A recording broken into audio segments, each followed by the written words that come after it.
Hoje a série sobre horta doméstica vai falar sobre os cuidados que se deve ter após plantar as culturas que você escolheu. Professor Ismael Cardoso, docente do setor de horticultura da Faculdade de Ciências Agronômicas da Unesp de Botucatu, nos acompanha nessa série. Após plantar as mudas da sua horta, você deve sempre irrigar a área.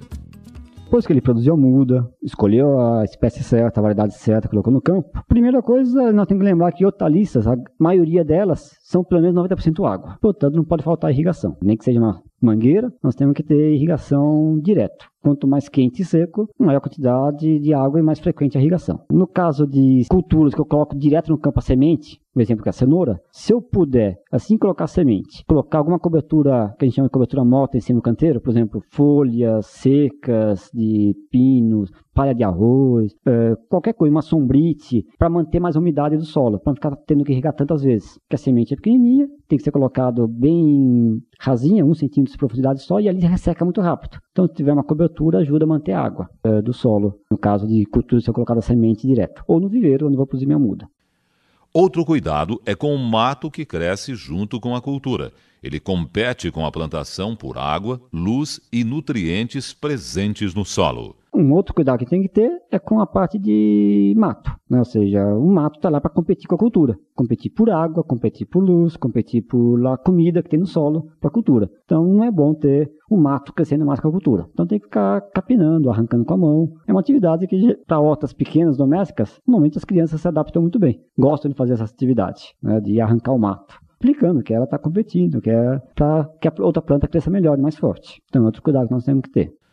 As pragas também devem ser evitadas. Para isso, você deve alternar as culturas plantadas. Se nós escolhermos a época certa, a variedade certa, nós não vamos ter muito problema com doença numa horta pequena. A não ser que eu plante sempre no mesmo local a mesma cultura. Então a tendência é aumentar as doenças se eu plantar sempre a mesma cultura do mesmo local. Então, outro cuidado que tem que ter é o quê? A gente chama de rotação de culturas. Plantei hoje alface, depois que eu colhi alface, eu vou plantar, por exemplo, cenoura, o rabanete, o rúcula, depois uma abóbora no verão, um pepino, nunca usando a mesma cultura na sequência, que aí aumenta doenças.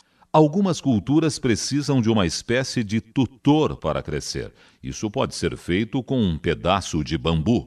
Para algumas culturas, eu tenho que ajudar ela a subir. Por exemplo, tomate, pepino, se eu não colocar um bambu, uma taquara, ela vai ser rasteiro. Rasteiro vai dar, o fruto vai ficar em contato com o solo, pode apodrecer, pode entrar mais doença e ocupa mais espaço. Normalmente, tomate, pepino, feijão vagem, ervilha, a gente coloca o que a gente chama de tutor. Pode ser um bambu, uma taquara, até às vezes cabo de vassoura, tem vários cabos de vassoura lá, para a planta crescer. E eu vou amarrando a planta lá. Não sei feijão vagem, que ela se enrola sozinha.